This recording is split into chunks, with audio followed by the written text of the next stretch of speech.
Hello বন্ধুরা, আজকে আমরা রাখছি আরেকটা দৃশ্য।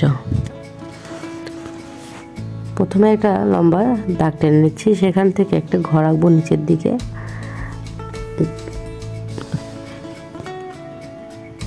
এই হয়ে গেল আমাদের ঘর, দুইটা ঘর থাকবে। এবার দেখো, দাগ দিয়ে নিলাম।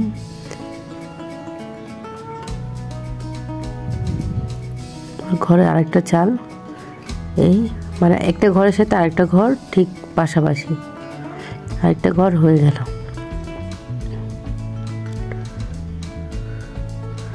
এবার এখান থেকে একটা লম্বা টান দিয়ে একটা গাছ এঁকে নিচ্ছি। গাছের ডালগুলো আর কিছুটা অংশ দেখা যাবে আর কি, ডালগুলো এঁকে নিচ্ছি।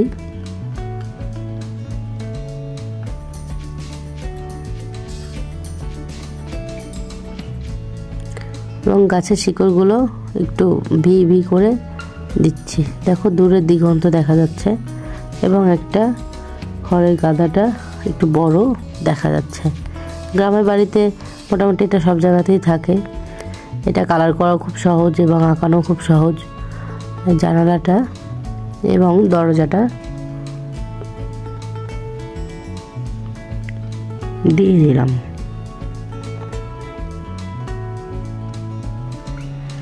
এরপর দরজার দরজার মানে প্রথম ঘরের দরজার কাছ থেকে একটা গোল মাথা দিয়ে নিলাম, রাউন্ড। তারপরে মহিলাটার উনি সামনে তাকিয়ে রয়েছে।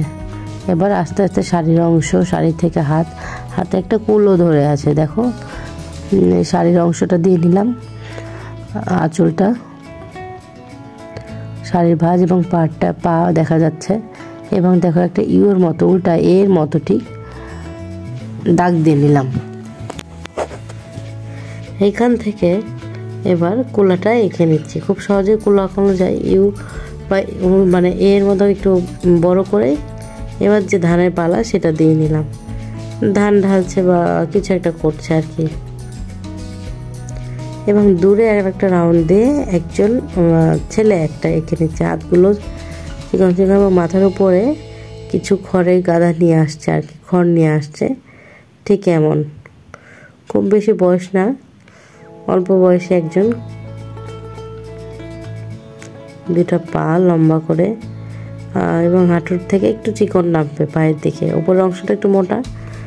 এবং সামনের পায়ে পাতাগুলো দিয়ে নিচ্ছি। আঙুলগুলো আমি ডিটেলটা দেখাইনি। মাথাটাও যে খুব বেশি দেখা যাবে তা না, গেঞ্জি এবং হাফ প্যান্ট পরে রয়েছে। এবার ধানের কাজ তো একজন করে না, অনেকজন থাকে। সেখানে আমি 3টা ফিগার দিয়েছি।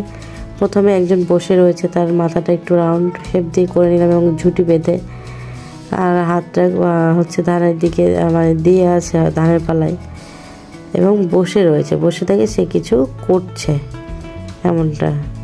মাঝে ব্লাউজের অংশ এবং তার একটা পা সে মাটিতে বসে রয়েছে উঁচু অবস্থায়, এবং পায়ের পাতা, 2 হাতটা ধান নিচ্ছে এমনটা। মোটামুটি আমাদের ড্রয়িং শেষ। এবং তার সামনেও আরেকটা ধানের গাছ, এবং গাছ না, ধানের গাদা, এবং একটা বাচ্চা স্কুল থেকে বাসায় যাচ্ছে এমন। আকাশটা হাত দিয়ে ঠিক ঘষে নিলাম, যেহেতু এটা প্যাস্টেল কালার, ইয়েলো অরেঞ্জ সব মিলে এখানে একটা কালার দিলাম। এবার নীল কালারটা দিচ্ছি, নীলটা খুব হালকাভাবে দিব।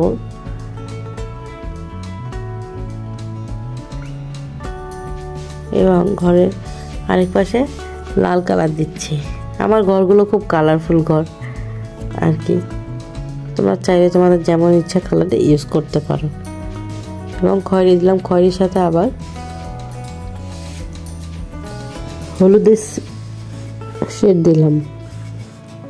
এবার দরজাগুলো কালো করে নিচ্ছে, জানালা অংশগুলো। এরপরে হলুদ খড়ের যে গাদা সেটা হলুদের সাথে ব্রাউন কালারটা ইউজ করছি। এরপরে নীল গাছে দেখো ধরে ধরে নীলের সাথে সবুজের সাথে টিয়ে তারপরে হলুদ কালারটা ইউজ করছি।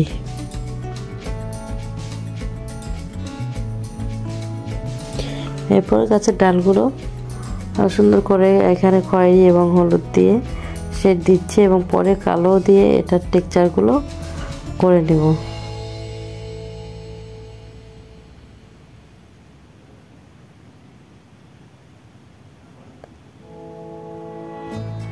দূরের যে গাছগুলো রয়েছে সেগুলোর পাশে সবুজ হালকা এবং সবুজের সাথে হলুদ দিচ্ছি এবং আস্তে আস্তে লাইনটা কালার দেব। হলুদ, তারপরে খয়েরি, হলুদের শেড, এগুলো মিলে একটা লাইনে, খুব বেশি ডার্ক কালার তা না, হচ্ছে লাইট কালার দেবো। এবং ছেলেটা স্কুল থেকে ফিরছে, সবুজ প্যান্ট, নীল জামা, লাল ব্যাগ নিয়ে সে হেঁটে যাচ্ছে। আর এখানে মহিলাটা যে কাজ করছে ধানের কুলা নিয়ে এসে অরেঞ্জ কালার একটা শাড়ি, নীল কালার পাড় ব্লাউজ পরিয়ে দিয়েছি। আর এখানে হলুদ কালার বাঁশ বা বেত দিয়ে তো বানানো হয় মূলত কুলার, সেই কালারটা ইউজ করেছি। দেখো এখানে ছেলেটাই কালার করেছি, পায়ে শেড দিয়েছি। এখানে হলুদ, ধানের যে ধানগুলো পালা দেওয়া রয়েছে সেগুলো হচ্ছে হলুদ আবার সাদা। চোখ, নাক, মুখ দিয়ে নিলাম। Thank you for watching.